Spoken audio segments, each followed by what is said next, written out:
You are listening to Inside of You with Michael Rosenbaum. Hi, I hope you're doing well. It's not been an easy week for me.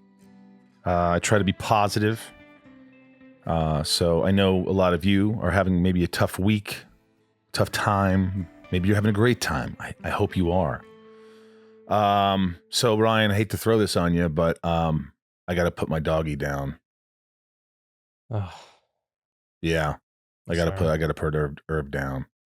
It's the hardest decision I've ever made, and I based it on two things. One, quality of life. His quality of life. He can't walk, and if he does, he's dragging. He can't. I have to hold him up to go to the bathroom to poop. mm-hmm. You could hear him whining. His life is just not great. It's bad. I don't like it. I don't think it's fair. Number two, there's no getting better. He's only going to get worse. He's only going to decline. Doctors are like, this is only going to get worse and worse and worse. And I just hate watching him like this. He was such a vivacious, creature, ran around and jumped on people and just was so full of life. And it's just like his existence, other than me hugging him and feeding him, is shit. So I had my friend Shira come over, and Shira's a big, she's vaccinated. Don't worry. I'm vaccinated too. So are you? Well, getting there. But she came over and I thought she was going to say, no, he's, because she's always like, trying to save dogs. And she was like, it's time. And I was like, oh, wow. She didn't even hesitate. I've called everybody, and I'm having someone come to the house. This doctor who my friend Alex recommended comes to the house and is just sweet as hell. And it's a nice service. And, they take the dog and, you get the ashes and stuff. And it's overwhelming. And I'm like, but you just, and you sometimes you're like, oh, wait a minute. He's having a better day today. And then it's this back and forth, like, and I go, well, can I change it if she goes, absolutely. If you decide you could change it. And I'm thinking, oh my God, let's push it to Wednesday. Let's push to Thursday. Let's push it. You know what? Let's give it another week. I'm not going to do that. I think that it's just time. It's just not fair. And I my grandpa Irv died at 94 years old. And Irv really is 94 years old. He's 13 plus, which is in dog years. What's 13 times 7 is 91. Plus add 6 months of before we got him when he was 6 months. So, it's like, I'm just hoping, my grandfather will see Irv wherever they are. And Irv will go, my grandfather, because Irv can't talk, the dog. He'll say, what the hell is this? What are you doing here? He always said that to Irv. What is he doing already? Why did you name him Irv? You're supposed to wait till I die before you name your dog after me. But anyway, it's a tough thing. So I want to say thank you to so many hundreds and hundreds of messages all across the boards of just kind words. And they know how much I love Irv. All my patrons, I love you. I love you. Thank you for all of them. Like sweet Miss Sassy Mary said, I'll be sending you extra loving vibes as you say goodbye to Irv. Give Blanche some extra loving. She'll miss him too. Remember, Sassy Miss Mary loves you. And I thought that was really kind. Kelly Stevenson, just sending you words of encouragement. Irv means the world to you, praying for you as you grieve over the loss. So, I got a lot of messages, and it was really sweet. Leanne, thank you. I mean, thank you to everybody. Emily, I mean, there's a list that I can go on and on, but it's nice to see people just saying, hey, because people, they go through this. Have you gone through it? Have you had to put down a dog? I mean, we talked about this before. Yeah, I mean, we drove my girlfriend's cat the one time, and we've had to put down dogs, but it's rough, man. I'm sorry. Yeah. Hey, it's just family. I'm having like a service where people come over on Sunday and they just say goodbye to Irv and just give him a hug, and then Monday we do it. So I'm going to spoil him this weekend and give him anything he wants, ice cream, and but it's time, man. Unless there's some miracle where he wakes up and there's a new Irv. So anyway, it's been tough, and I also want to say sorry to Robert Brandenburg, Peggy's Coffee in Texas, where I get my coffee, for not saying your name at the end of each show. All the top tier patrons, I say their names, and for some reason I didn't. So I'm going to blame Bryce. Bryce, if you're listening, you son of a bitch. Now, also thank you, Marissa Nanarello sent me a nice note and sent me a trilogy of Alien, of all these pictures of the movies from Alien, the Alien trilogy. It's actually more than a trilogy. If it's how many trilogies? 3, isn't it? It's 3, yeah. Well, there was like 6 movies, wasn't there? So whatever. Thank you. It's awesome. Listen, we had a great podcast today. Before I do, of course, just asking if you're here for Howie and you've never listened to the podcast before, it'd be really awesome if you subscribe on YouTube. It's free, and Apple Podcasts and Spotify. You could do that. You can go to YouTube, Ryan. Yeah, youtube.com/Inside of You with Michael Rosenbaum. Twitter @Inside of You Pod.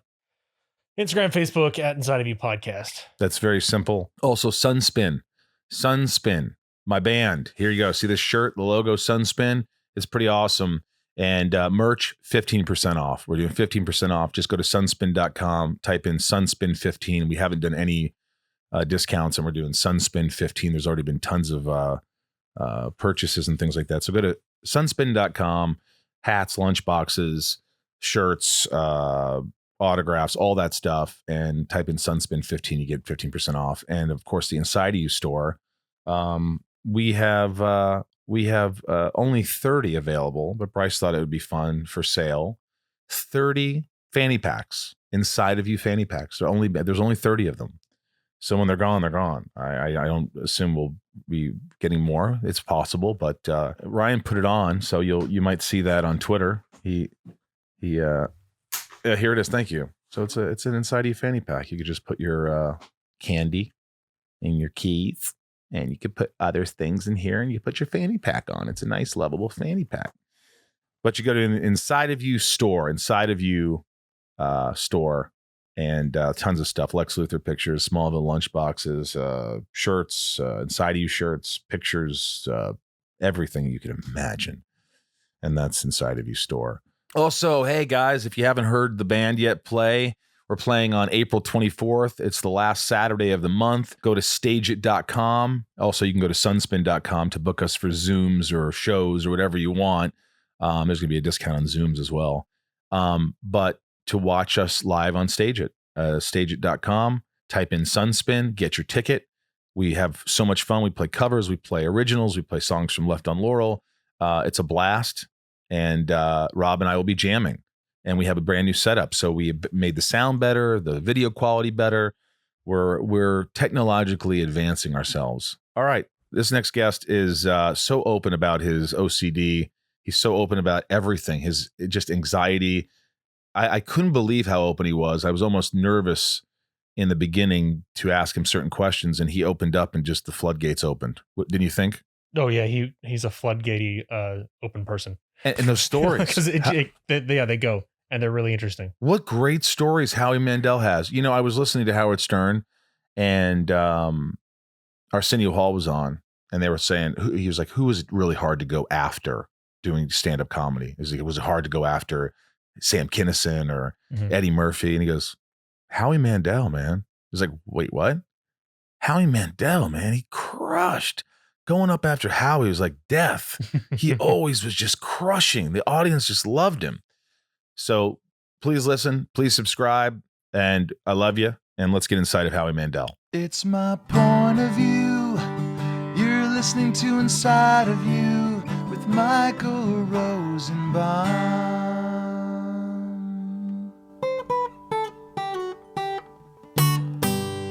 Inside of You with Michael Rosenbaum was not recorded in front of a live studio audience. Hey, thanks for coming on. What does that say? Hi, I like goats. Do you like goats? I like everything until I dislike them. Yeah, I do like goats. I've never had no pun intended, a run-in with a goat. Though once I tried that goat yoga.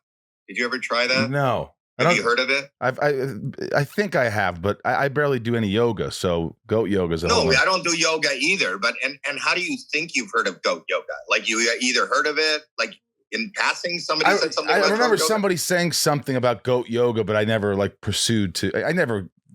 I don't want to knock.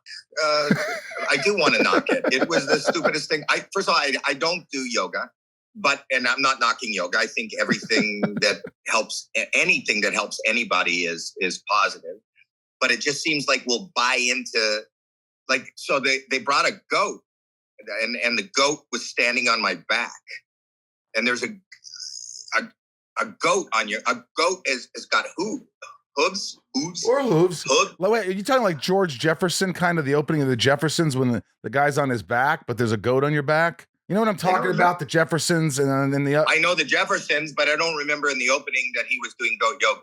No, the neighbor was standing on his back, so he's like, massaging his back. Yes. So I was thinking, is it the same thing with a goat? Maybe. I've never had a neighbor standing on my back. But the point is that I have never been anywhere where I went, you know what I need? I just need something uncomfortable standing on my back. Let alone something that could possibly take a dump. And, they're not trained. No. In yoga, they're not yogis. They're goats. I had a fucking goat on my back. Yogis. A goat should be in a field. There's no field on my back. So I forget what the question was, but I didn't like goat yoga. I didn't go back to goat yoga. I like goats. I don't want to do yoga with them.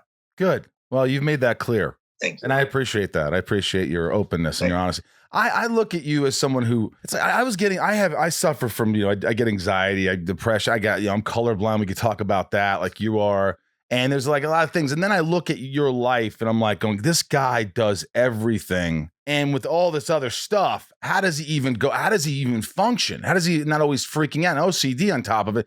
So I know we're just getting right into it, but I look at all the stuff you do and I'm like, how do you do all this shit without freaking out? Well, you're assuming that it's without freaking out, because thank God we're in a business that has the capability, post-production, edit. My life is basically edited. It's really, really hard. But my analogy is, if I have a passion for a lot of the things that I do, for most of what I do outside of like in the industry. And I think like if you have a passion for, boxing, if that's your thing, you can't be a boxer and not, suffer, a hit in the face, exhaustion, being knocked out, knocked down. I feel like I'm in that fight for my life each and every day, but I'm enjoying that game of life, but it hurts. Or even the stuff that I do have a passion for, like stand-up comedy and things like that. My analogy for that is the ability. I love roller coasters. I love thrill rides. Me too. I'm a junkie for it, and I figured out why, and I'll get into that in a second. But the higher something is, the scarier it is, the faster it is, the closer I think I've come to death, the more exciting it is. As anybody who goes on a roller coaster, you could have a roller coaster that had no hills and a nice breeze, and you just like floated along at 8 miles an hour. I don't know that you jump off on the other side. We got to go on again. But adrenaline, there's nothing that brings you into the now. And the only place I can survive is in the now. The problem that we all have in life is we very rarely focus on boom now. We talk about, like, that's what we're talking about. We're talking about things in the past. We're talking about things I'll do in the future. We're really not dealing with now, and we don't deal with now. And I need to be brought into now, whether it's on stage and not knowing what I'm going to say next, whether it's on a roller coaster. And in those moments, I'm in the moment and I can't worry about, oh my God, what did I do before? And how am I in trouble for what I did?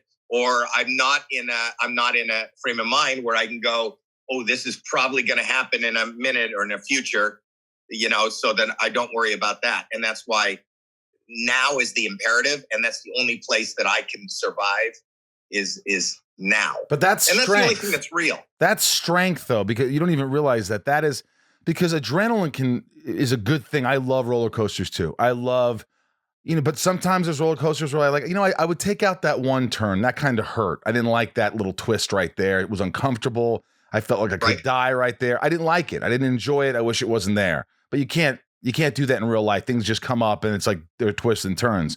So have you ever had, look, obviously you get uncomfortable on stage sometimes, or maybe you just don't anymore. You've done it so long, but to me. No, I look to be uncomfortable. My discomfort is comfort.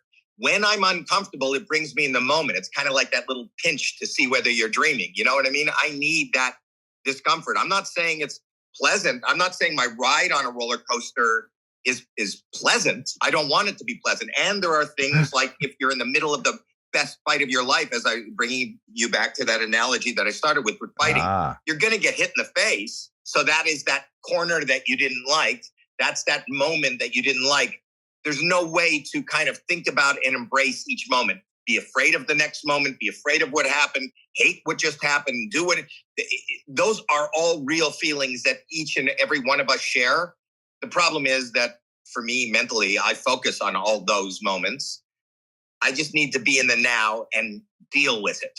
Oh, well, can we swear on my podcast? It's yours. I don't give a fuck.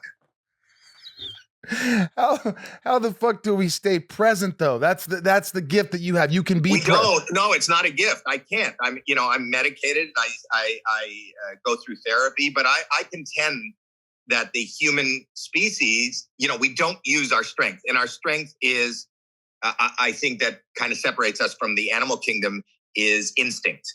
And we do have an instinct, and when you kind of operate, and none of us really do. Operate on your instinct, you'll probably do really well. Instinctually, you know what you want to do, you know what you should do, you know what you're going to do, and you do it. But what happens is a lot of us will have an idea or something we want to do, but don't rush it. Let me think about what the possibilities are. I better not do that, because this could happen. This could happen. Or I shouldn't do it because, the last time I tried something like this, what happened. So we just either stop ourselves or we replan it and reframe it so it's not exactly what we should do. And I think if we all lived in the moment and if you look at anybody who kind of went with their instinct in life and in our past, that's the only thing that has moved their lives ahead, moved the world ahead. Everybody thought the world was flat. Christopher Columbus had an impulse. Let's just get a bunch of goofballs. We'll get on a boat. Let's sail off the edge. Well, if he didn't do that, that's not the norm. Right. Because the thinking was you could fall off the edge. I don't think whether he believed it or not, he didn't know it. He just went for it, So Nike has become my analogy for how I live my life. And that's just do it. So I can't tell you how much of my life I spend, terrified, anxious, but depressed, that's debilitating. Worried. Howie, that's debilitating though. That's what I'm saying. Depressed, the anxiety, all those things, part of the role. But it's just overwhelming. It can be debilitating. How do you make it less debilitating? When you go into a therapist and you talk to your therapist, what are you talking to your therapist about? Because it feels like you know what you're doing. Well, I would talk to him like I'm talking to you right now. I would tell you that I'm having a really hard time, and I'm having a really hard time during this pandemic. And I need a coping skill. Give me a coping skill, and whether that coping skill is, if you do goat yoga, your mind will go in a different direction. That's what I'm willing to do. And whether it's being a need to be medicated, or for me, aside from my medication and my therapy and being surrounded by people who care about me and support me and love me, it's distraction. And those distractions have to be like, doubly caffeinated distractions. And whether that's going on a spine tingling roller coaster, or, getting out there in front of thousands of people that you don't know, and trying to make them laugh. Those are coping skills. In fact, more, during the pandemic, I didn't realize how much I did know that, comedy changed my life. It's not anything that I, set out to do. It wouldn't make sense of anybody who comes from, I grew up in an apartment building in Toronto, Canada. I don't know anybody that was in show business. I was never in a school play. I just happened to go one night in the mid-'70s because I'm not a dancer and I didn't like disco. I went to a comedy club. And just because somebody said, we're going to a comedy club tonight. And I went, okay. And I went to a comedy club and the guy, it's Yuck Yucks in Toronto, and Mark Breslin was the host. And he said, does anybody want to get up and, it's Monday night and at midnight after the show, people can get up and try their wares if this is something you aspire to do or want to do. And as a joke, people at my table went, you should get up and do it. And I went, okay.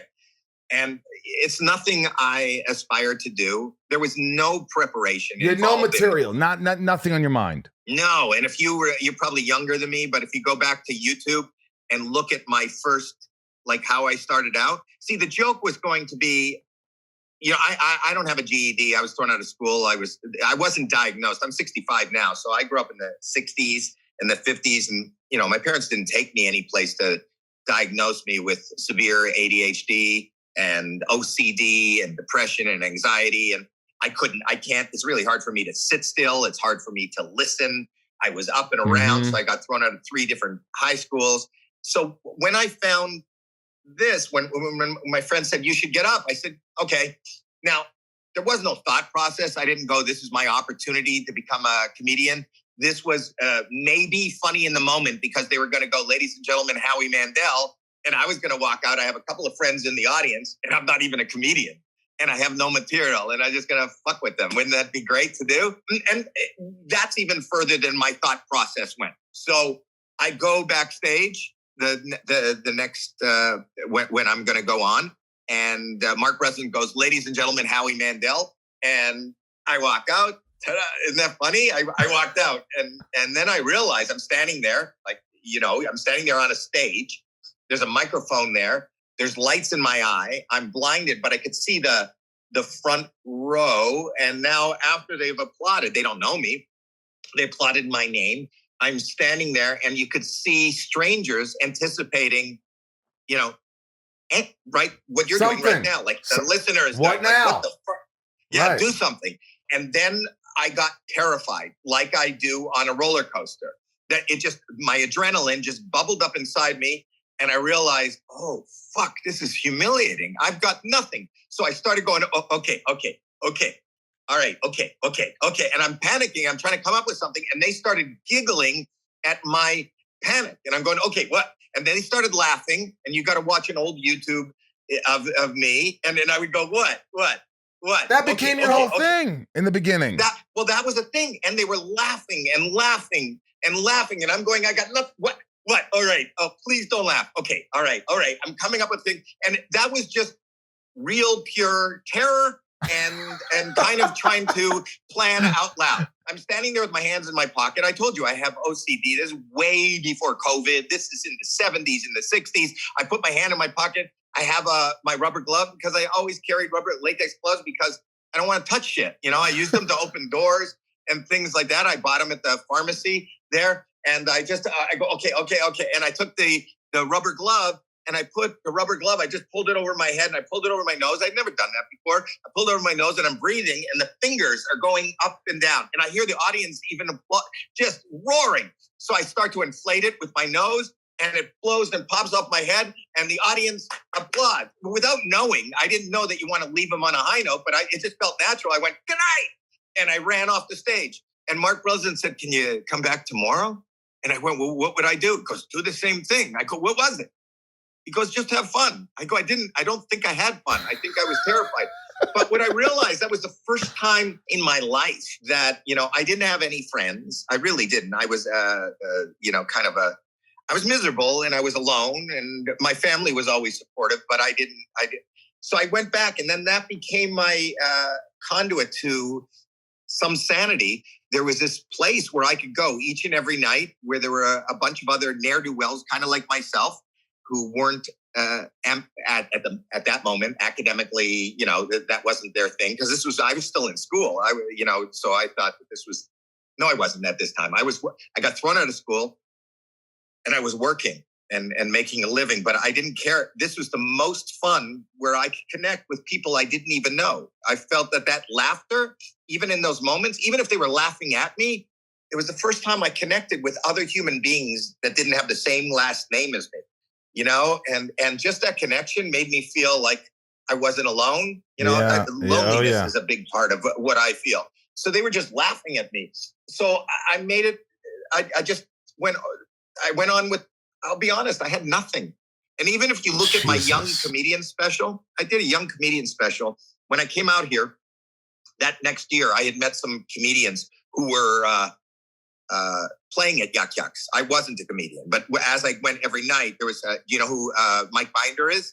I love Binder. Good buddies with Binder. I love Binder. Yeah, so Binder, I became friends with Binder, and I became friends with this other guy called Michael Rapport, who I don't think is around, but he lived in L.A. And wait, there's a Michael Rapport, but not a Michael Rapp. There's a Michael Rappaport, but there's also a Michael. I know Michael Rappaport. I'm saying it was a Michael Rapport. Okay, he's like Rappaport with more rapport. With more rapport. You know, all right, yes. I gotcha. I'm with you. So they said, well, you guys should come out, and I made a vacation with my wife. We came out there, and Binder got me on the Comedy Store, and I got seen by.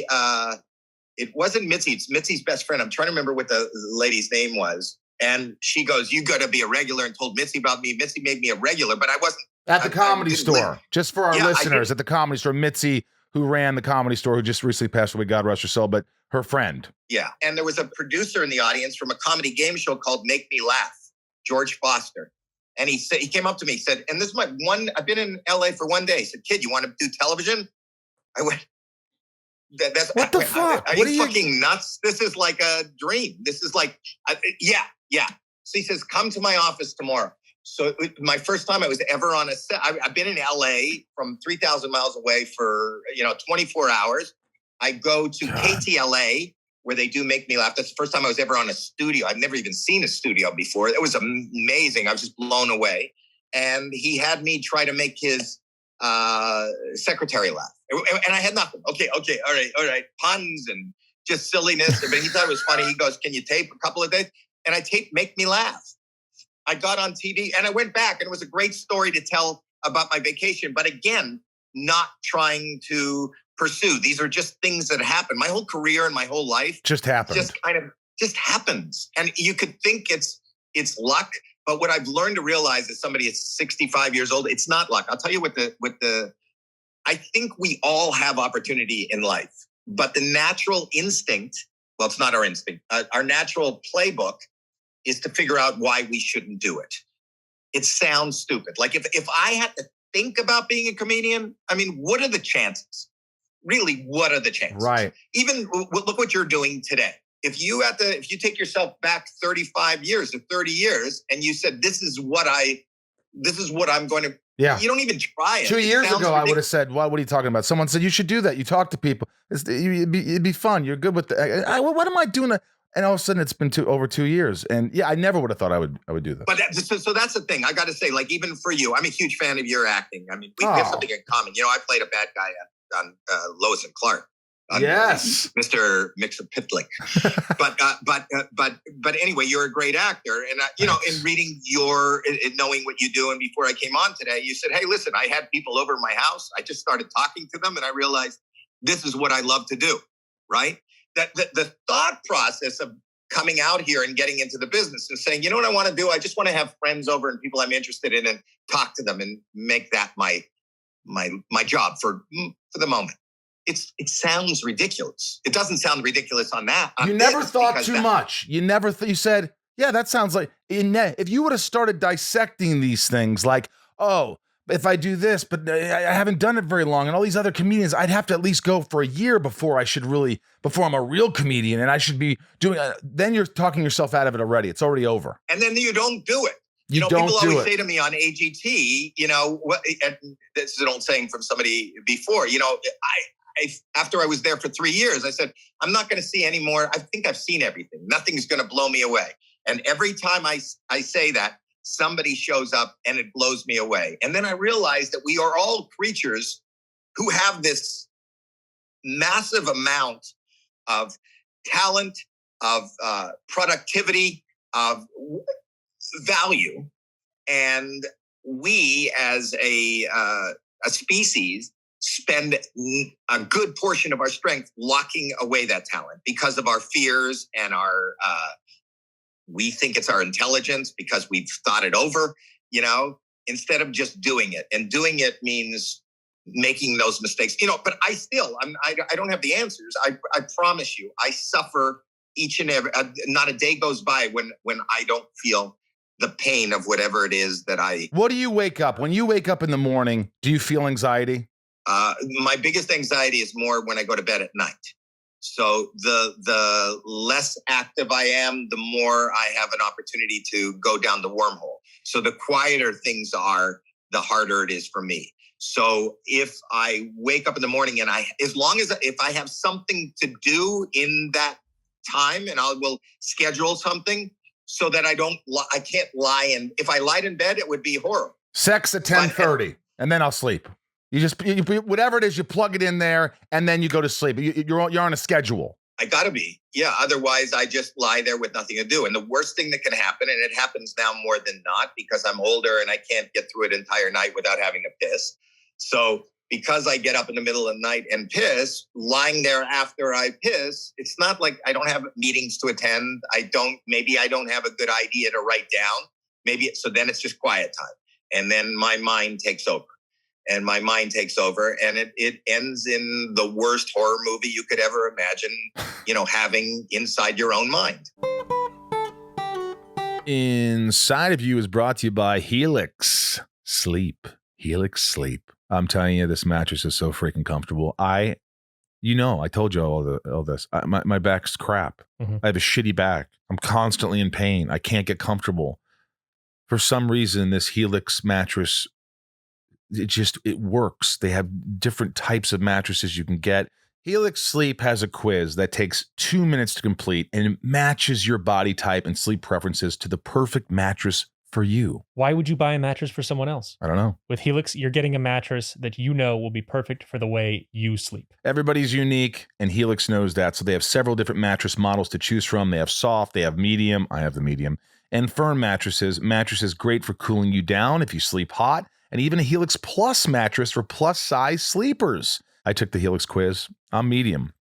And this bed works perfectly for me. I am so comfortable, and I have so much less pain than I normally do. So thank you, Helix. It's this easy. Just go to helixsleep.com/inside, HELIX. helixsleep.com/inside.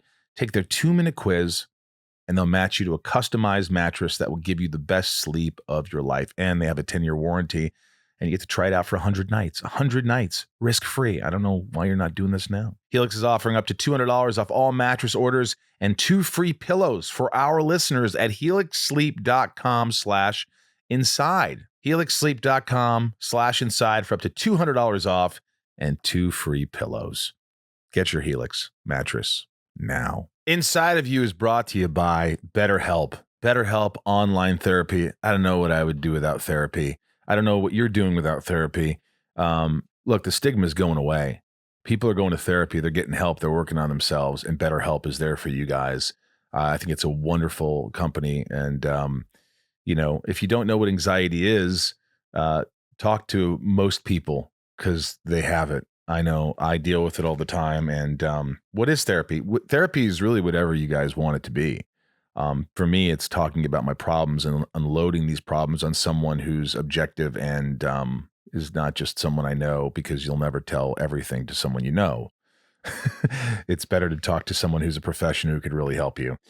Get the tools to help with motivation, depression, anxiety, battling your temper, stress, dealing with insecurity in relationships or at work.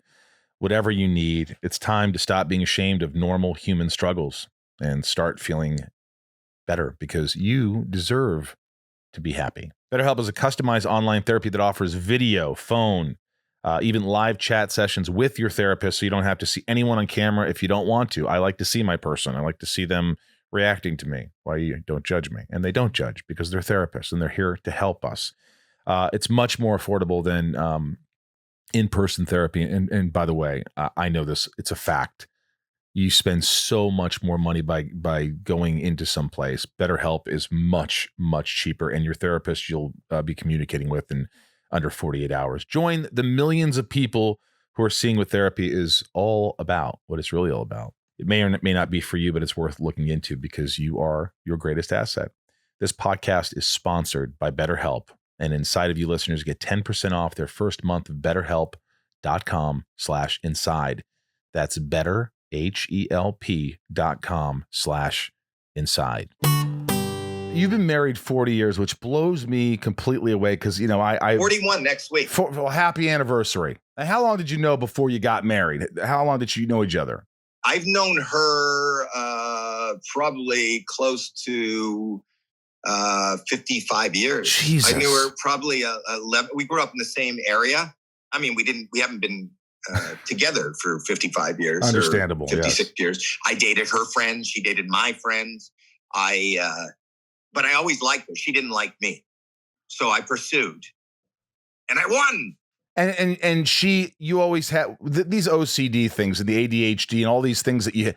Were they okay? So were they obvious? She's older too. Yeah, were they obvious in the beginning? To her, but you see, in my era, and I think most people's era, like today, I love that you do the show and that you're as open as you are about issues and real people, and because I truly believe, we're moving in the right direction, but we're not even close to the right direction of there being a stigma involved with mental health. So she knew about it, but you wouldn't call them that. It was just like I was a germ freak. He doesn't want to touch anything that's dirty. He doesn't want to get sick. Right. He won't share a drink. He won't, it's just even my parents, I was quirky and that's who I was. But quirky was as far as you would go rather than saying he has a mental health problem. And even today, when we sit in a corporate office someplace in middle America, you go, oh, I hurt my back. Everybody will give you a card to their chiropractor. Or if you said, I got to go out this afternoon and I'm getting a wisdom tooth pulled, I just got so much pain, I can't work. Nobody has a problem. Or they say you should go to my dentist. But God forbid, in the middle of the day when you work at a bank, you can go, listen, I don't know what's going on, but I just can't function. I'm so fucking depressed and I just need to see somebody. So I'm going to take the afternoon off. I don't think that's the same kind of acceptance that you get for a dental. I always say we need to make it part of our curriculum now where we take care of our mental health the way we take care of our dental health. Yeah, I'm getting a root canal. I 100% agree with you there. I mean, that's to me, the more we talk about it, I had a guy who had an anxiety attack on the podcast, this guy, Stephen Amell, this actor. And I said, you want me to just get rid of it? He goes, let me listen to it. And you could hear him going, hey, Rosie, I think I'm having an anxiety attack here.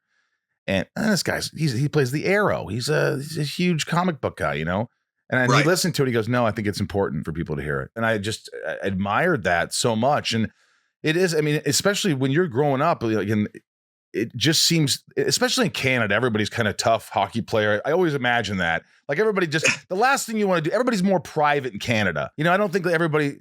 More private than... I don't know that they're more private. I just think that we are, and I haven't really noticed the difference. I feel blessed that I happened into this industry and I happened into something where, look, in the course of a day, I'm on your show even talking about it. Besides this maybe being, a tidbit of information, I'll tell you who's getting the most out of this. And hopefully you guys get something out of it, but I'm getting the most out of it.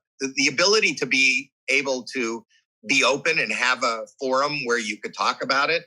And like, the gentleman had the panic attack on your show, that's how I don't know.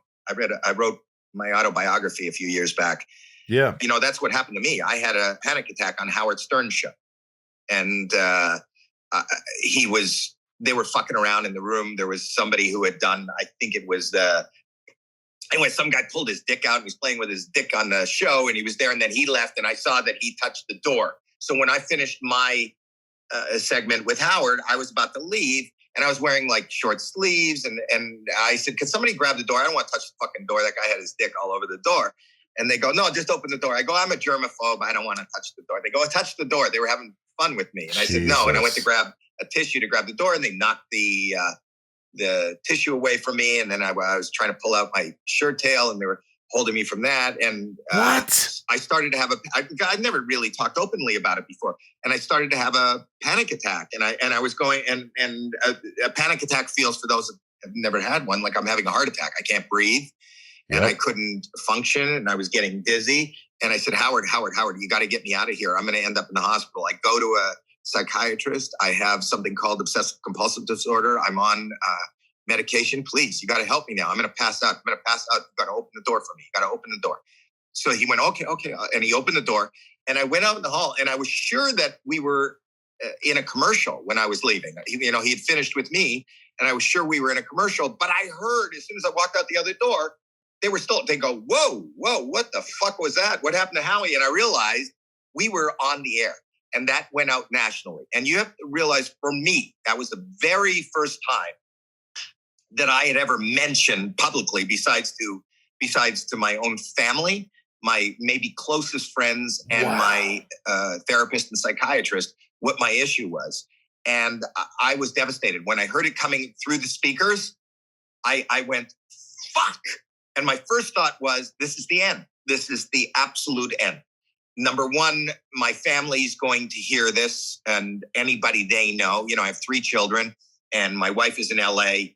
Now it's on the air that, I have mental health issues, that I'm going to be, number one, they're going to be ridiculed at school. Your dad's a mental case. He has mental health issues. This is where my mind went. God. Number 2, I'm never going to be able to get a job again. Any job, they take insurance when I say that I have mental health issues and I'm medicated and I need to see a psychiatrist.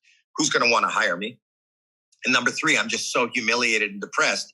This is the end. And I'm standing there, and I get in the elevator in Manhattan, and I'm going down the elevator, and I think, this is the end. I don't even know how to face my own children. I'm just going to run into traffic. I don't know what to do.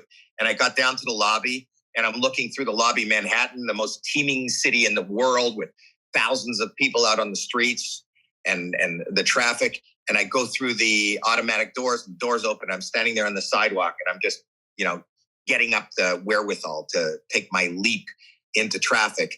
And as it was, some guy comes up into my periphery. I couldn't make eye contact. I didn't want to. I was just looking down, and he goes, "Are you Howie Mandel?" And I went, "Yeah."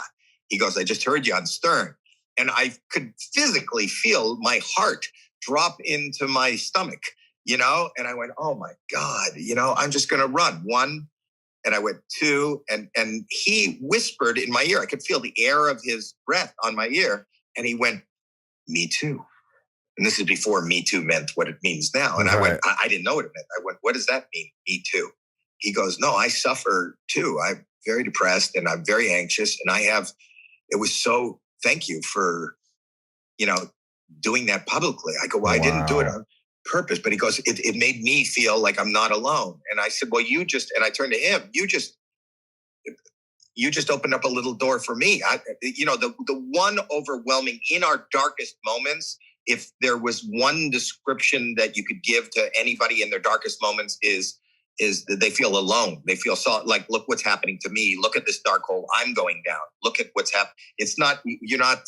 There is no company in that. There is no joy in having other people around. But now I had this other person around, and he made me feel good, and I didn't run into traffic, and I'm here today. But after that, this was before email and before the internet, I started getting, every week, I started getting tons of letters and mail going, thank you. And you had no idea. I wasn't helping them. But every time I got these letters, it helped me. I go, oh my God, how nice is this to be able to know that you're not alone? It's like the buddy system in swimming, It could be cold, it could be choppy, but there's other people there. And if you need help, just reach out your arm. They're there. And what a journey from that moment on the sidewalk in Manhattan to sitting here and talking to you today is night and day. That's the yin and the yang, and what needs to happen for absolutely everyone. I honestly, that got me. I got a little emotional. I went through a lot of what you just went through that day. Like, I almost felt like I felt the anxiety of you going down the elevator. I felt like it's almost like the blood, you could feel it coming out of your, like, draining down. Physical. And you just feel like you're like, this is the end. When you realize, you wish you could be on the outside going, dude, you're alive. This is not the end. But in your mind, the body and everything, you feel like I I don't want to be here right now. I'm done. I'm done. It's like it, and then you go outside, and it was so visual. And you're right. I mean, I didn't know. I'll be honest with you. I've said this before, but I didn't. I thought I was doing this podcast because I could talk to people, and maybe I'll get sponsors, and people will listen, and I'll make some money. That's what I fucking thought. I didn't know that all of a sudden, me being vulnerable and me starting to open up to all these people, and really, you hit the nail on the head when you said you're doing it for you.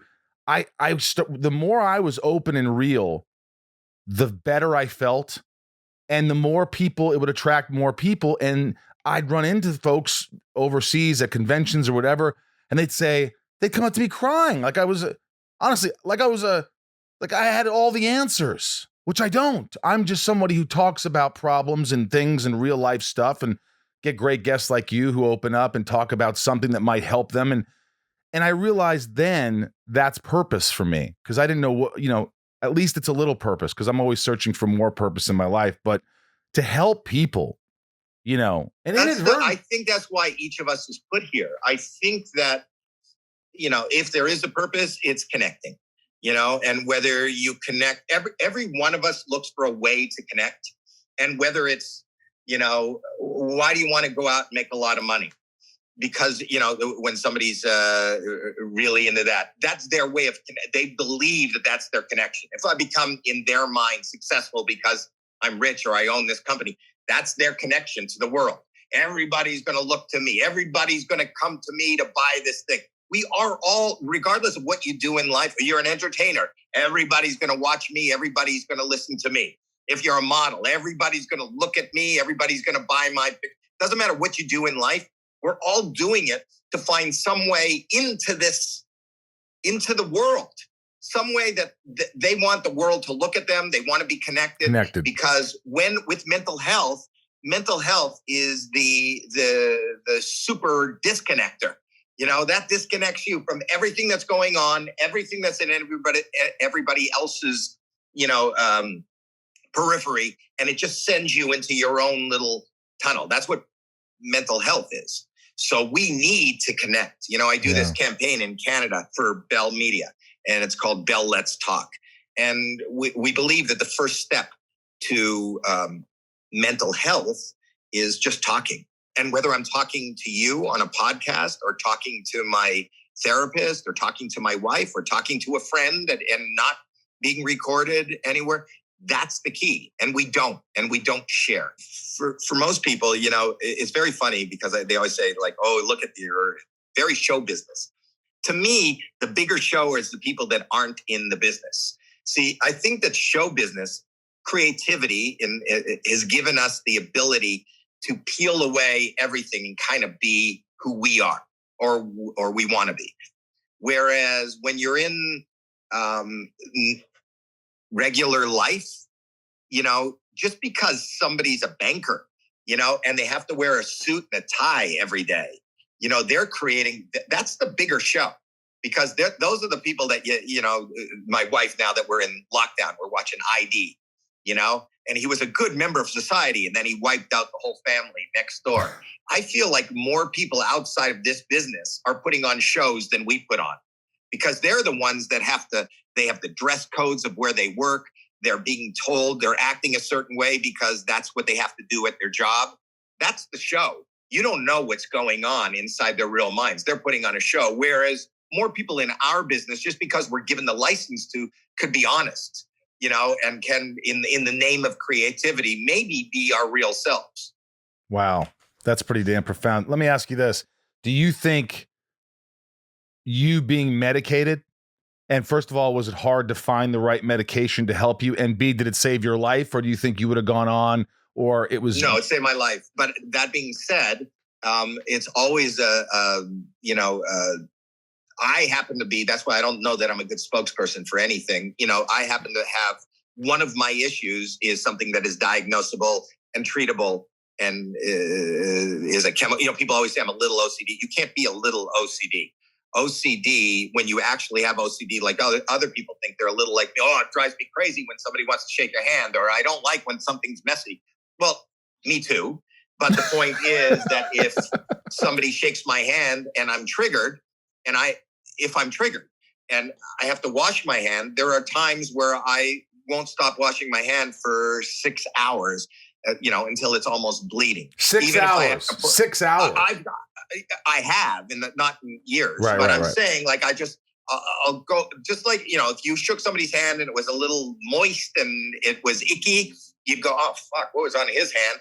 And you go wash your hands. So I go wash my hand. Not all the time. I'm saying when my issues are triggered, I'll go wash my hands. I just don't shake hands. I can shake hands. I just don't shake hands now because I don't want to be triggered, And then I go back and I go, you know what? I don't think I got it all. And then I go back and watch. I'll give you another example that's kind of normal that people will understand. But I've talked about this. I've been leaving to go on an appointment for a meeting, and then I don't think I locked the door. Just like somebody thinks they left the oven on, or they don't think they locked the door. So I go back and I check the door, and then I get back in the car and I go, you know what? I don't know if I shook it enough. So I get back out and I shake it again. These are normal thoughts. These are normal, and maybe even a little obsessive. And I go, you know what? I don't think I really shook it enough. And I get back out again. And then I'm sitting there and I have an urge to go check one more time. And I go, this is I know intellectually it's crazy. I did it, but I'm forced to, obsessive and compulsive. I have to check it again. So I go to the door again. And the fourth time I smash it with my knuckles so that I know that my thought process is if I feel the pain, the throbbing pain in my knuckle, almost broke my knuckle. If I feel the throbbing pain, then I'll know I have checked it and I won't go back. And I do that. And then I sit in the car and I go, you know what? It's throbbing, but I bet I knocked it open. I better go again. Oh my God. And then, but these are juxtaposed. That's OCD. That's not a little OCD. That's OCD, right? Right. And it stopped my life. And I missed the appointment and it stopped my life. I worry about germs and then wash my hands till my hand is scalded and bleeding. That's OCD. But I forgot what the question was. Well, if medications, you said medication saved your life. For that, yes. So I was going down the wormhole. My wife said, I can't take this anymore. The kids can't take this anymore. I went and got medicated, got the wrong, with body chemicals. It didn't work. In fact, threw me even deeper. I had to change medication. Even now, right now, I'm on a really good dosage and medication. But as I get older, your body chemistry changes. I may, it ain't over till it's over. I could slip down the slide again. I always just have to be aware and maintain. And maybe I'll have to up my dose. Maybe I'll have to change my medication. Right. It isn't done. By the same token, I'm also finding tools throughout my life that will help me. For me, running is huge. I need to run. I run every day. I just run on a treadmill. And I don't listen to music and I don't watch TV. I just run and hear my feet smashing on the floor. I feel my breath and my heartbeat. And for some reason, maybe that's like meditation. That takes me out of the moment. Wow.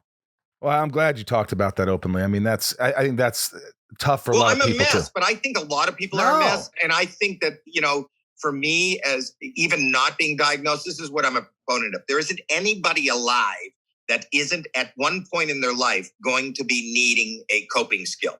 And that is, whether you're devastated because a relationship broke up, whether you end up self-medicating and drinking and whatever you're doing to yourself that you're going to eventually need help.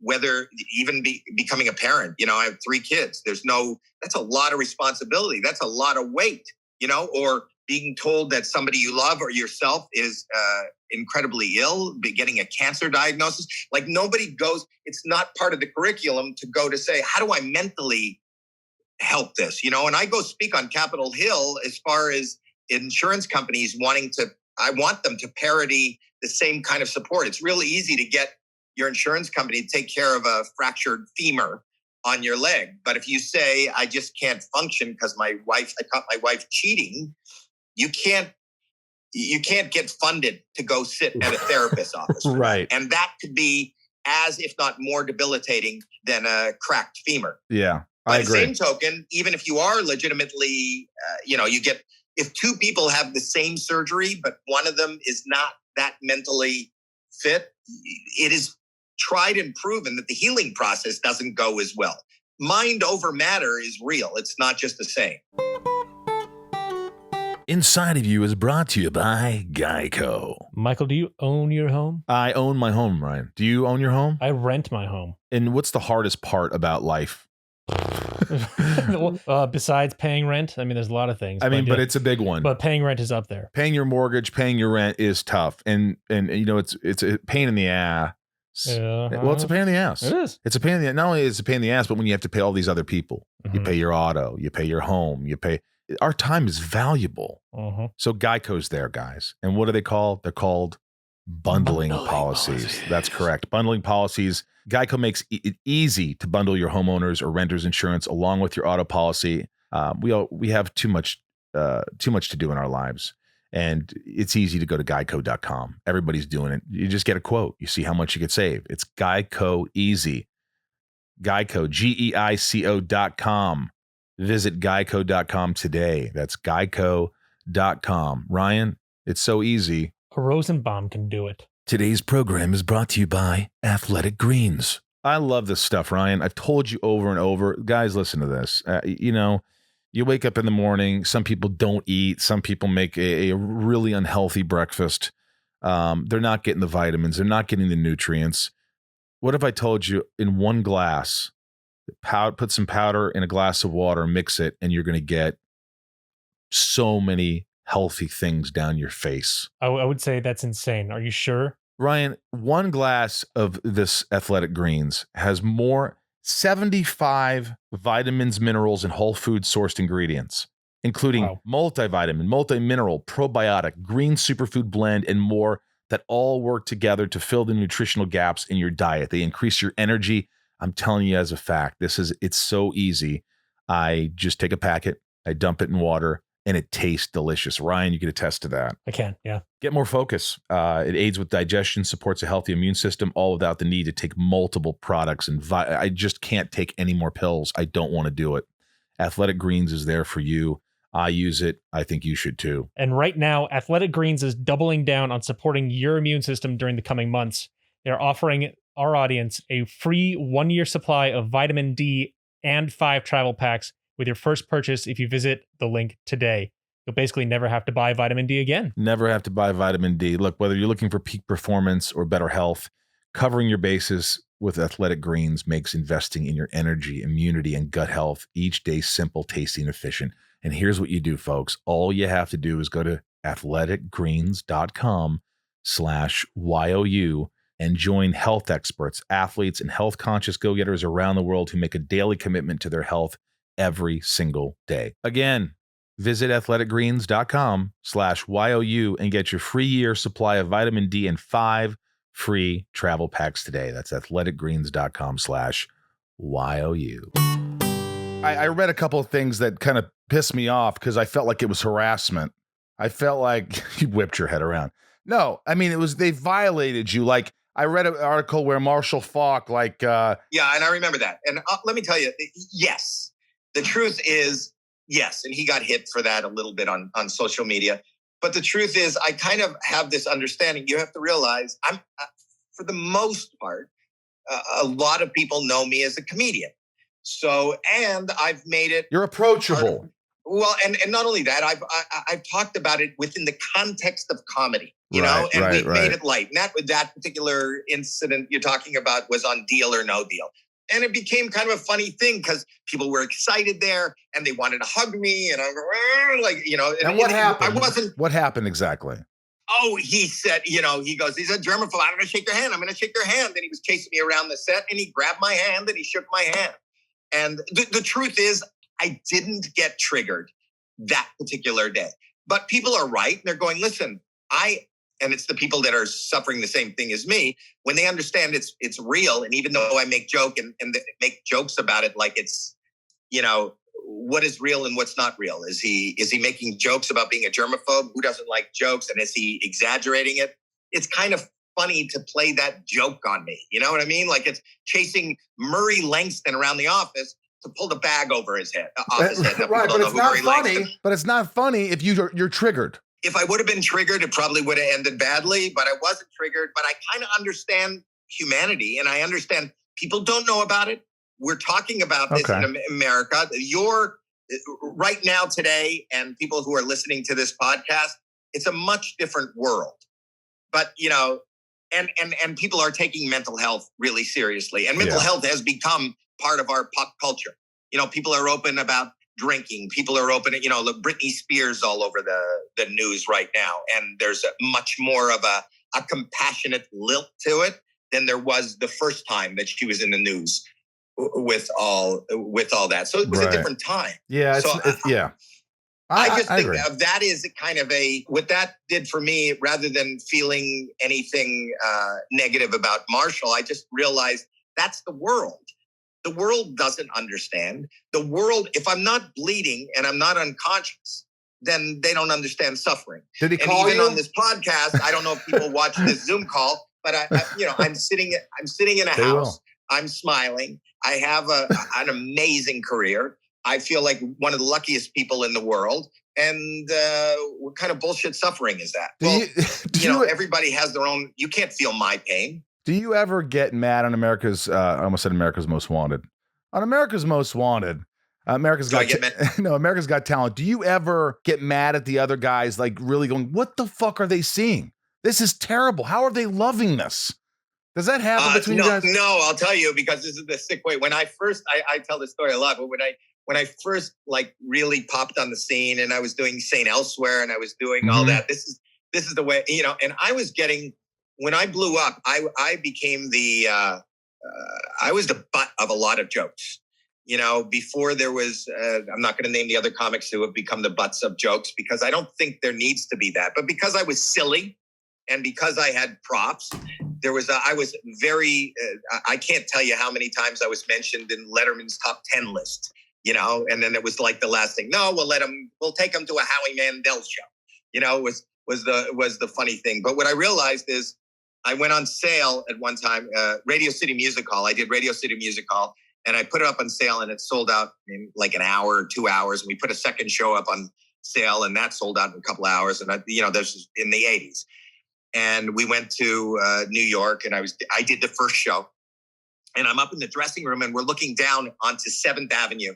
And on 7th Avenue, 7,000 people are coming out of Radio City Music Hall, as 7,000 people for the next show are coming in. So there's 15,000 people in the center of Manhattan, and you could see the cops had put stanchions up, and they were directing traffic, and there was a jam. And my wife is sitting there, we're looking out the window, and I'm looking out the window at the crowd, and she goes, "This is all for you. This is like, what are you thinking?" And I said, "You really want to know what I'm thinking?" And she said, "Yeah." And I said, and this is the first time it came, I said, "There's 15,000 people down there. We are in, I think at the time, a city of 10 million? How many are in New York?" You're asking the wrong guy. I think it's like at least 10 million just in the Manhattan. So that means that 985,000 don't give a fuck that I'm here right in their city. There's always, but that kind of made me realize that as much as you feel that you're loved, or you've hit, or you're doing it right, everybody's an individual, and there's going to be more people that don't like it. So do I get mad that they like something? No. I'm fascinated now by what somebody else likes that I don't. And that draws me more. And I can't tell you how many times I watch, because I'm trying to distract myself. I'm either on YouTube or television 24/7. I keep things on. There's always things on. The TV's on all night or whatever. I'll turn it to the Iranian station and watch some obscure show, not in English, and try to kind of figure out what's going on, and why people, besides understanding the language, would even tune into this shit. Like, why did they even make this? So I'm fascinated by what draws, or what is that magnet to people. Even me, now when I tell you how I started my career with nothing. And if you told me that one day, against your will, they're going to pull you on stage, and you're just going to get scared shitless and not be able to come up with nothing, and that's going to buy your first house, it would make no sense. And what I realized is, and I don't know that I can articulate what it is that drew those people to me, but I can tell you that feeling that, okay, what, which I don't do anymore, was really authentic. maybe we all feel like fish out of water who are struggling to maybe say the right thing in the moment, who are struggling to not look like an idiot, who are struggling to just come up with something and move ahead. Maybe it's just that, that relatability that, is not something that I can't express in words. I don't know what it is. But what I did learn is to be true to myself. And even if something is silly, and it's not informative, I was not a respected comedian ever. I was the guy that had the glove on my head. I was the guy that carried a handbag and and then you had other comedians that had, that did political. Yeah, but wait a minute. Respected by whom? Like if you're thinking your peers, they don't respect me because I'm, but only what I did garner from day one is I garnered a small slice of an audience, which I've maintained or brought together from various things. But I can't look to those other. Yeah, my peers didn't. But it used to kill me being the brunt of the joke. It used to kill me, being the. I'm not. My persona is that of being really silly and an idiot. And likable. I put that out there, and that is part of me. That is real. I am a silly idiot. I do like awkward moments. I love silliness. I like it sometimes because it's just stupid. Because it's stupid. Yeah. That's what I like. But then again, there's kind of a veil of, does he know it's stupid, or is it just stupid, or is it just corny, or is he doing it because it's corny? It's like when Steve Martin used to put the arrow on his head and go, I'm a wild and crazy guy. Right. Well, he did it as an accent, so you knew that Steve Martin didn't really think that was but it is a brilliant observation of the guy that's trying to be the party guy, is trying to be funny in the center of attention at a party.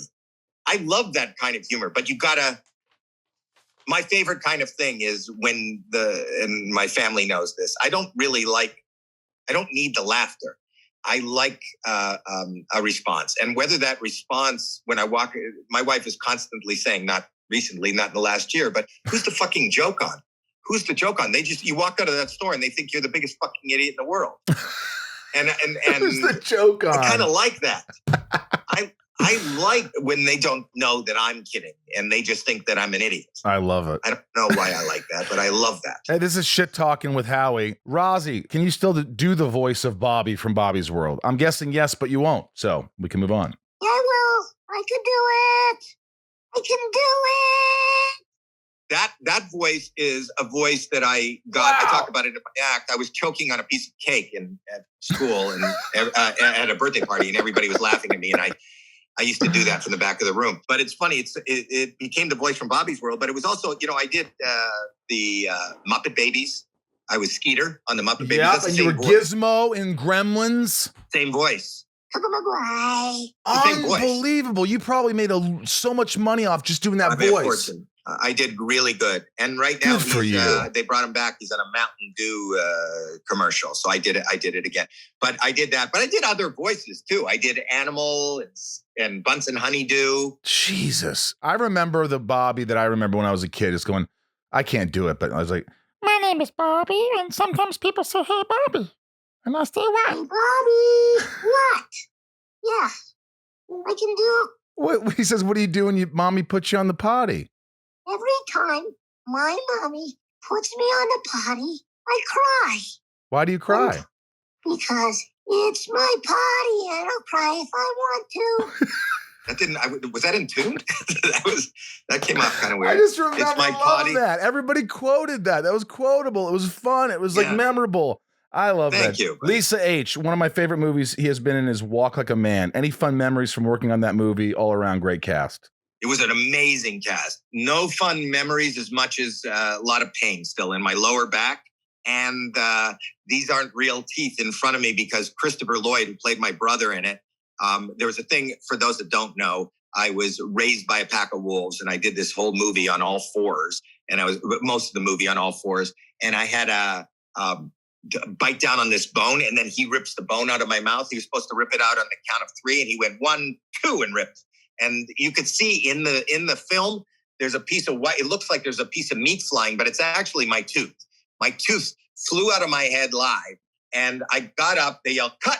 And I got up and I didn't realize what had happened. I felt this huge vibration in my face, but the tooth broke, but the nerve stayed in my mouth. Nerve was hanging down like a hair, and I smiled and the wind hit it. I know what childbirth is like now, I think. Oh, but my it was God. so painful. Howie, I can imagine you going, what'd you do that for? He's like, well, I thought you'd get a better reaction if I pulled it out on two. That's amazing. That's a really good impression. I don't even do that one. But thank you. You do that one. How do you do that one and then say you don't do that one? Well, I do it just to make the joke. And then all right, you know what? I did it. I know you do a lot. You do a good Christopher Walken. Yeah, but everybody does Walken now, you know? What do you do that no one does? I think I have the best Rodney Dangerfield for sure. I love Rodney. Did you know Rodney? I never, he's one of my favorites of all time. I wish I knew him. I know you knew him. I love the man. I got to hang with him. It was amazing. Do Rodney. I love Rodney. My wife told me to take out the trash. I said, you cooked it, you take it out. All right. I love it. Every time that he was on the Johnny Carson show, I set my whole day around waiting for him to do. He was great with Johnny. Non-stop. By the way, if you had to, I know you're going to say Johnny Carson's your favorite of all time, right? Let's just get through it. No, who's your favorite of all time? I like, Letterman made me laugh more than Johnny. Johnny from my era, Johnny was the kingmaker, that's going on the Johnny Carson show, was the litmus test for being considered a comedian. When I was coming up, I had done, Mike Douglas and Merv Griffin and John Davidson and all the shows that were out there, Norm Crosby's Comedy Shop, but I hadn't done the Tonight Show. And people would say, who didn't know me in the street would go, what do you do? And I'd say, I'm a comedian. And anybody who was out of the business would go, well, have you been on Johnny Carson? Like that was the litmus test. If you hadn't been on Johnny Carson, you weren't considered a professional. But I ended up doing it 22 times. 22 times? Ladies and gentlemen, big with fan. Johnny. And I'd love for just saying your name. And he had you sit down with him. Yeah. Okay, I'll tell you. You want to know that story about getting on Johnny? Yeah. That was hard. So getting on Johnny was the thing that was going to, put your career in stone. And there was a guy by the name of Jim McCauley who was the casting guy. He was the guy that booked the comics. And I always had him come out to the Comedy Store. And not only did I not get on, he told me, Howie, you're never going to get on. The thing you do, the silliness, we like monologists, the silliness and the toys and everything you do is so anti-Johnny. You're never going to get on. I was devastated.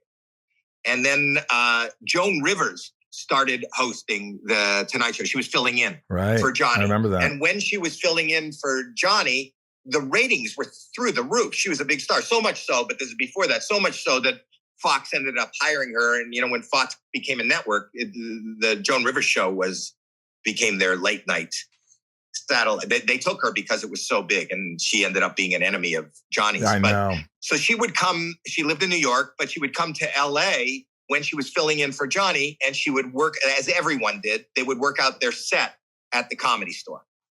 So, and I was close with Mitzi at the time, and I think it was 1985, she was on a certain week there, she was going to fill in for Johnny, and she was going to come in every night and do a 9:00 spot at the Comedy Store to just go over her monologue for the next day.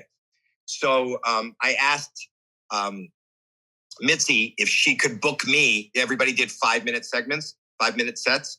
If you could book me at 8:55 right before Joan comes on, maybe Joan will see me and want me to be on. It won't be like being on Johnny Carson, but I'll be on the Tonight Show. So she did. So that Thursday, I wake up in the morning with 104 fever.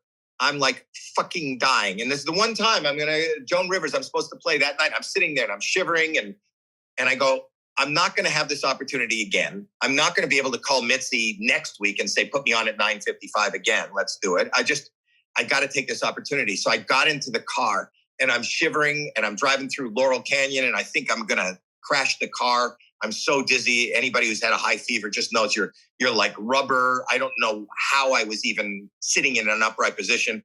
I get to the Comedy Store. I'm sitting there and I don't know how I'm going to get on. It comes to be 9:55. Joan Rivers comes into the room. I'm going on once and she's going on right after me. They go, ladies and gentlemen, Howie Mandel. And I get on and I think that performers will understand it, but there's an adrenaline that just came over me. I got an adrenaline for the first moment in the last 18 hours. I didn't feel sick. Right. And I just started popping off whatever I was doing in my act, and they were roaring and they were screaming. And I went, good night. And the crowd went nuts for me. And then I go, ladies and gentlemen, Joan Rivers. And Joan Rivers, at the Comedy Store, I walk off the stage and she's passing me in the aisle as she's coming on the stage. We introduced her and I introduced her. And she stopped right in the aisleway and she goes, you are so fucking funny. And I went, thank you. And then she had to continue and she goes on stage. She walks on the stage. The crowd is like beside themselves. They're screaming and yelling. And I was like, my heart was beating and that was great. She said I was wonderful. And I'm waiting at the back and she's going on and on and on. And she's killing it. It's 10 minutes and it's 15 minutes and it's 20 minutes. And my adrenaline is kind of flowed out of me. And now the fever is coming back and I'm sliding down the wall and I'm in the room. So I make my way to the front steps to go out towards Sunset. And I can't even walk down the steps. And I'm sitting on the steps against the wall, leaning there in a cold sweat. I'm just sick. I'm shivering and I'm just waiting. I just want to make eye contact with her one time. And she spent like 20 minutes, 25 minutes on stage. When she got off, Mitzi's talking to her. Every comic's talking to her. And I stood there for about an hour. And then she comes out that, it's the front stairway that goes out in Sunset Boulevard. And I'm lying on the steps. And she looks down at me and she goes, oh, you're still here? You were funny. And I go, thank you. She goes, have you ever been on The Tonight Show? I go, it's my birthday next week. And she said, call Billy Samuth, who was her manager at the time. He's a funny guy. If you saw her, he disappeared from her. If you saw her, did you ever watch her documentary? Yeah. Yep. Brilliant. I remember he's the guy that disappeared in the middle of it. But she said, call him and gave me his number. And I phoned him in the morning and she said, she wants you on this week. I went, fuck, this is amazing. Oh my God. That's Celestine Prophecy. Celestine Prophecy shit right there. Right. So listen to this. So anyway, I go on. It's just panel because my stuff it's still like stand up, but I set up the questions like Rodney Dangerfield did, and I would go into these bits. For the life of me, I can't remember what I did with her, but it was really good. That morning after the show, and it was so surrealistic. You'd hear the music, you go, ladies and gentlemen, I was on the set, and you hear Doc Severinsen go, da da da da da da da, and every kid, that music, that theme song was in everybody's house. I think like 30 million people, 20 million people were watching a night. So that morning, I get a call from Jim McCauley, who says, Johnny watched you last night with Joan. He loved it. Is there any way you can come back and do it with him next week? I went, are you fucking kidding? Are you kidding me? So I was so excited. I love this story. So I got up and did it. And this is still on YouTube.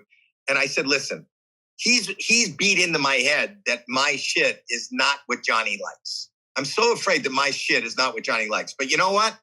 If I do it once and I'm never asked back again, I could always say I did The Tonight Show. And I can always answer everybody in the street. And that is the litmus test. And I will be a real comedian. So I go on the first time with Johnny. And I'm sitting there and I do this stuff that, Jim McCauley was so hands-on with this is this, tell me your last line of that. When is Johnny going to come in with the next question? Unlike we did on this podcast, there was an incredible amount of planning. And then I figured, you know what? Fuck it. I'm just going to take a shot. When do you get this opportunity? So I did this bit that I didn't tell Jim McCauley about. It's not even that funny, but it was me. I want to be true to myself. And I take out, I brought this huge prop bag on, this handbag shaped in a hand. And I take out these 3D glasses, like they gave you in movie theaters at the time in the 80s. These paper, one's red, one's blue, those. Yeah. And I say to Johnny, Johnny, you like 3D? He goes, yeah, I love the 3D movies. I go, you got to try this. Just put these on. And Johnny puts on these 3D glasses and I'm sitting in the guest seat. Our heads are 2.5 feet from each other, And I said, tell me if this works for you. And I reach into the bag and I take out the stuffed animal. And in my mind, I'm thinking this could go horribly wrong at best. And I take it and I whip it right at his face and smash him in the face with this stuffed animal. And then and it was like quiet. It took like a second I just threw shit in Johnny's face without a plan. And I could feel like behind me because the producer's just off camera and everybody's going, fuck, like we didn't tell him this was going to happen. And I said, doesn't it look like it's coming right at you?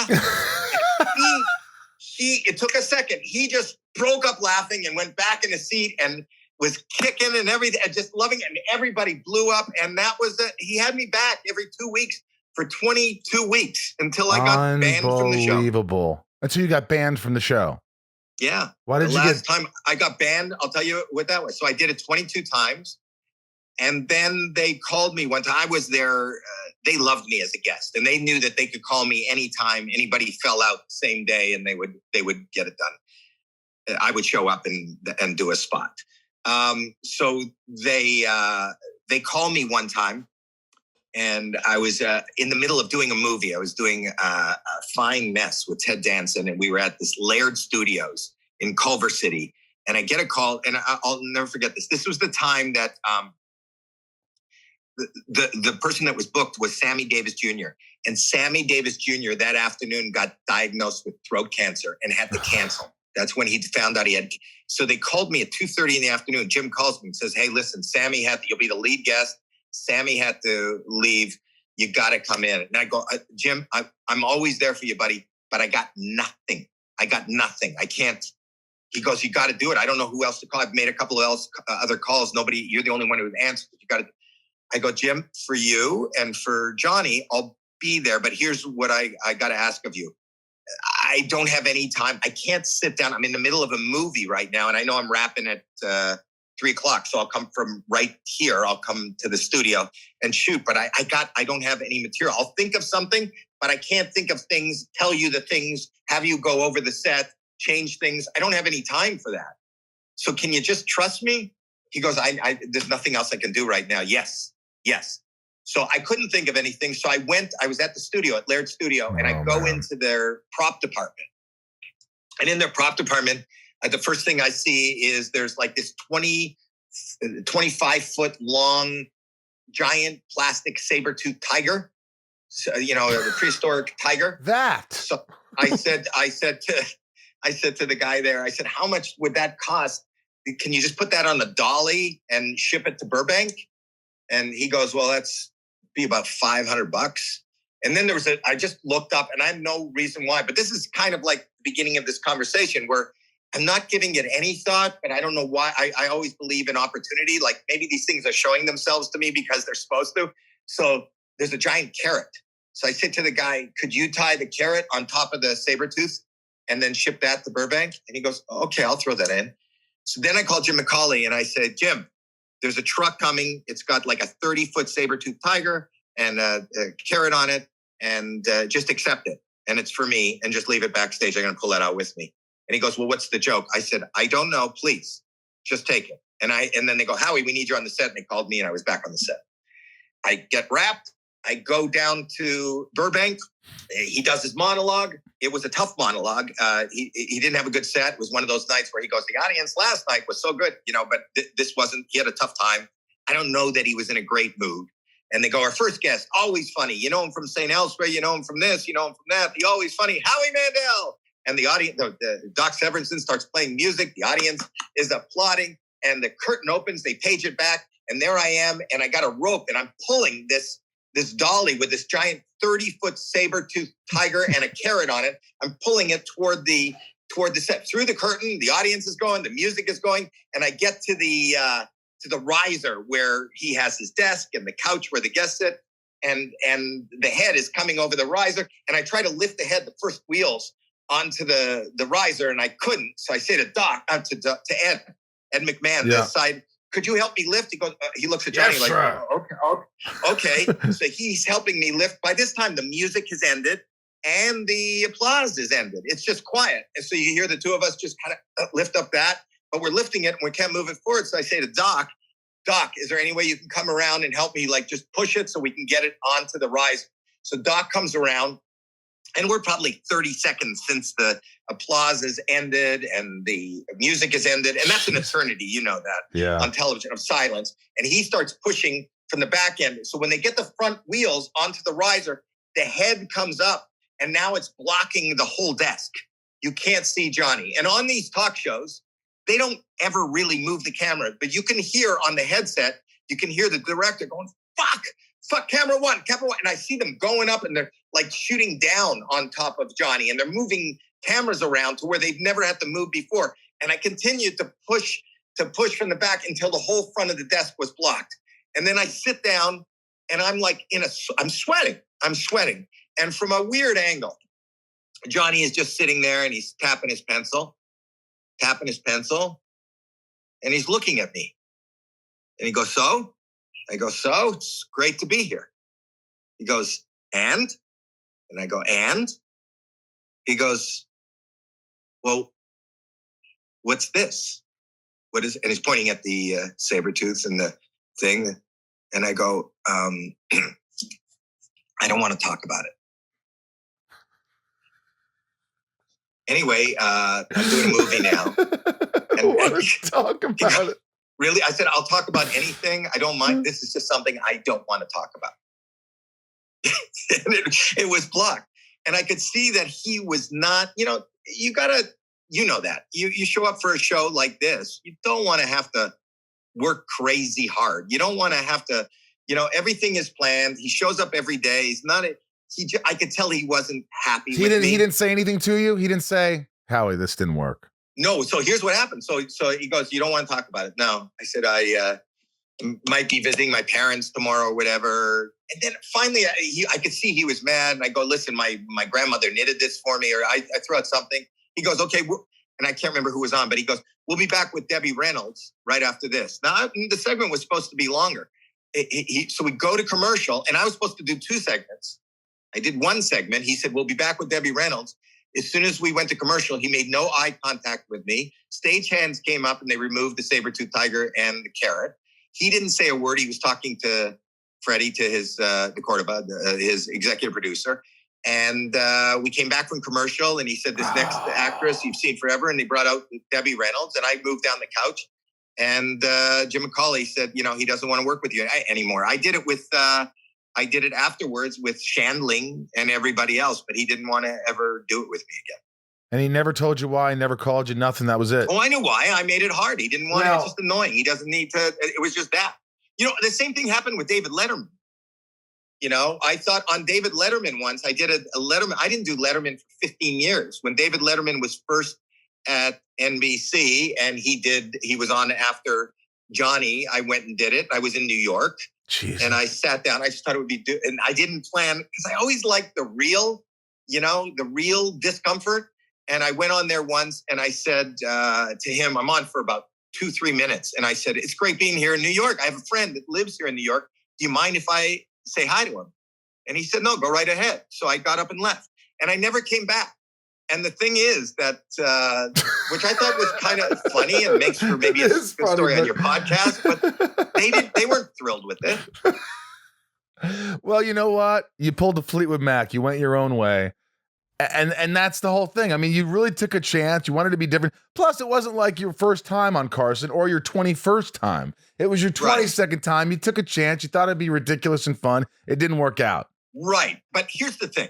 And this is this kind of ties it up. 9 out of 10 times, for the most part, and I'm being, I think I'm exaggerating, things don't work. Yeah. But the way I get to that one thing that works is by trying the other 9 things. And then if I try something and it doesn't work, they have that thing, if at first you don't succeed, try again. It should be try,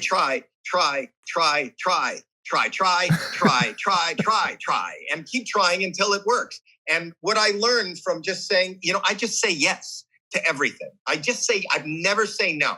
And no is the first 2 letters in nothing, because nothing comes from no. So I say yes to everything. That's how I ended up. I was a comedian, and then I ended up on a dramatic show. I didn't even know what that was. I wanted to do a sitcom, and I ended up on St. Elsewhere. I was a replacement.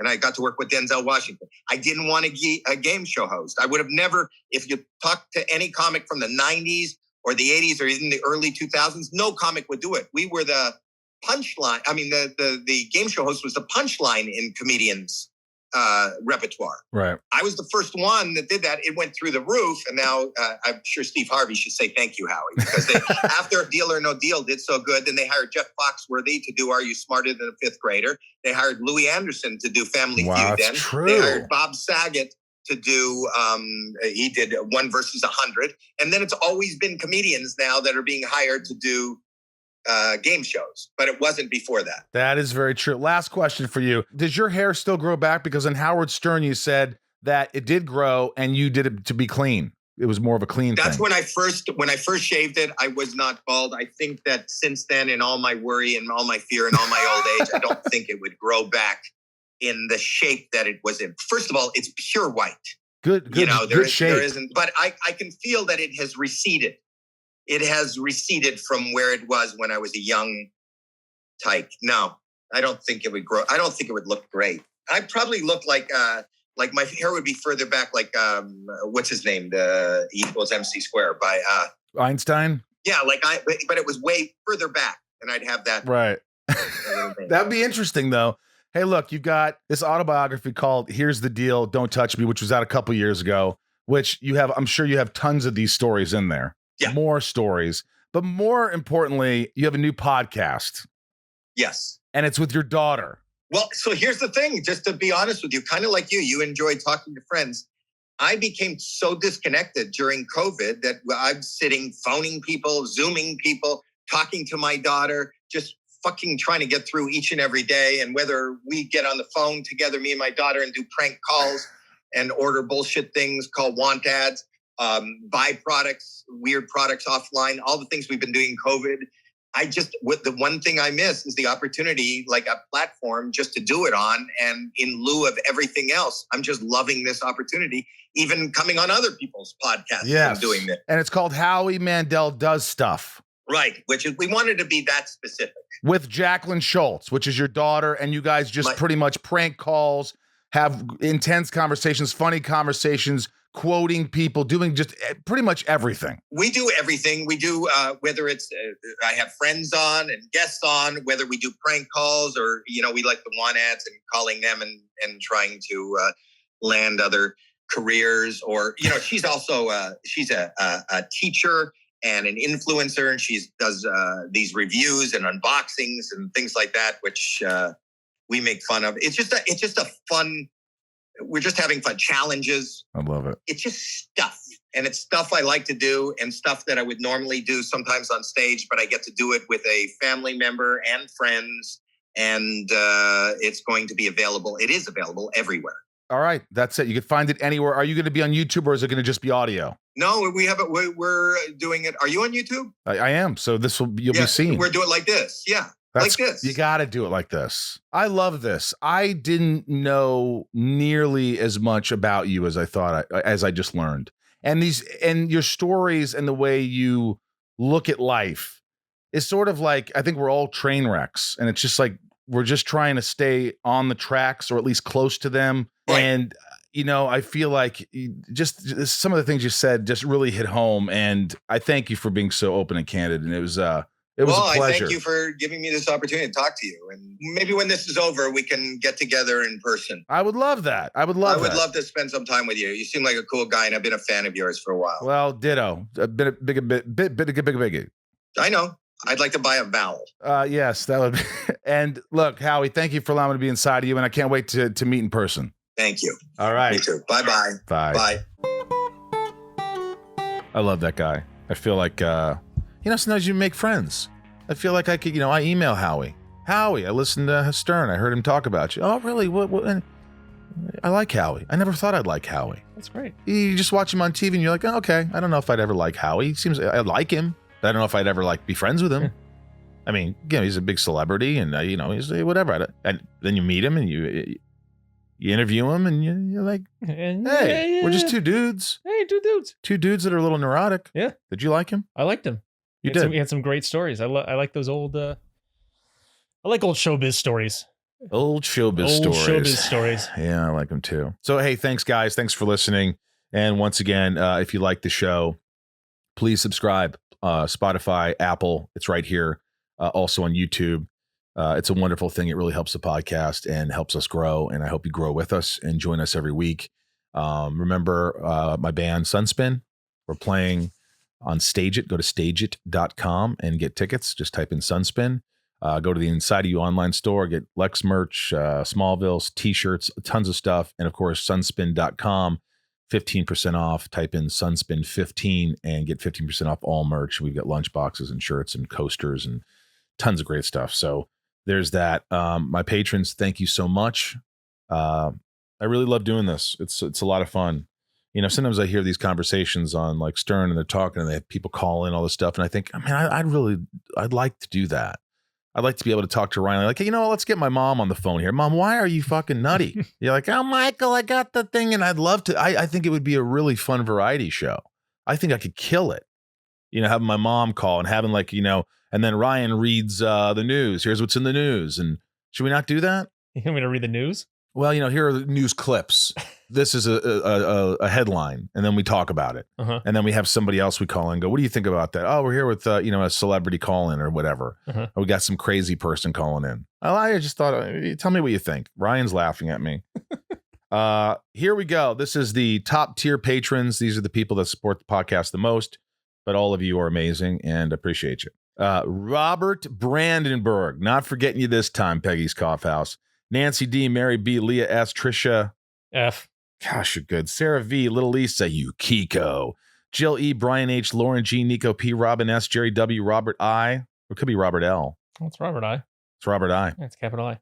Jeez. Jason W, Apothian, Kristen K, Amelia O, Allison L, Lucas M, Raj C, Joshua D, Emily S, CJ P. Whoa, look at you. Samantha M. Jennifer N, Jackie P, Stacy L, Carly H, Jen S, Jamal F, Janelle B. Carrie P. B. Tabitha 272, not to be confused with. Ashley Ryan, Kimberly E, Mike E, Marissa N, Nanirello, Eldon Supremo, Dan, Ramira, Beth B, Santiago M, Sarah F, J, Chad W, Leanne P, Ray A, Maisha. That's just Maisha, isn't it? Well, there's a last name, Maisha. but Maisha. I don't know. Guess. We usually only go as far as Maisha. C. That's right. That was backwards. Maddie S, Kendrick F, Ashley E, Shannon D, Matt W, Belinda N, Kevin V, James R, Chris H, Osborne H, Dave H, Samantha S, Spider-Man, Chase, Sheila G, Ray H, Tabitha T. Wow, I couldn't do this. You're so good. Misha H, Tom N, Katie F, Liliana A, Michelle K, Hannah B, Michelle S, Talia M, Luke H, Andrew T, Betsy D, hi Betsy, Claire M, Liz J, Laura L, Chad L, Rochelle E, Nathan E, Brandel, Taylor K, Neil A, Marion E, Meg K, Janelle P, Trav L, Travel. What's that like? I don't know. Dan N, Jennifer J, Wayne M, Diane R, Ojeda, Lorraine G, Olga C, Corey M, Carrie H, Veronica K, Kendall T, and Lindsay M. Those are the top tiers. Those are the folks that really help, but you all help. Thank you, Westwood One. Thank you, Ryan, my substantially gifted engineer / editor. Yeah, he is. He's great. And by the way, where can you find you? Maybe people will follow you more. What's your handle? Me? At Teas Ryan on Twitter and Instagram. Teas Ryan. That's TELLEZ. That's right. I got nothing to report, so I'm not posting maybe anything. they like you and they want to follow you. Maybe get more followers. Check how many followers you have now. We're going to see how many followers he has now, and then we're going to see how many followers he has after this airs on Tuesday, and he's going to text me and see if he has 5, 10, or more. I'm guessing you have 138. Followers? Yeah. How many do you think I have? 138? How many? I have 4,746. 4,700? That's a lot. I had a YouTube career before. That's right. I wasn't even thinking because you said, oh, it's not many. You were downplaying it. But so he's got 4,700, right? And 6,300 on Instagram. Okay, so 4,700 and 6,300 on Instagram. So let's see how many afterwards. I have not posted on Instagram this year. All right. Well, you might get more followers. We'll see. You just never freaking know. This episode is dedicated to my dog, Yerv. I love you, buddy. I love you more than anything. And you'll be in a better place. You had a great life. We had a lot of fun. And I'll see you on the flip side, buddy. From my home in Hollywood, California. I'm Michael Rosenbaum. I'm Ryan Teas. Wave to the camera, Ryan. Thank you for allowing me to be inside of each and every one of you. I appreciate all the love, all the support of the podcast and me and my life. So thank you.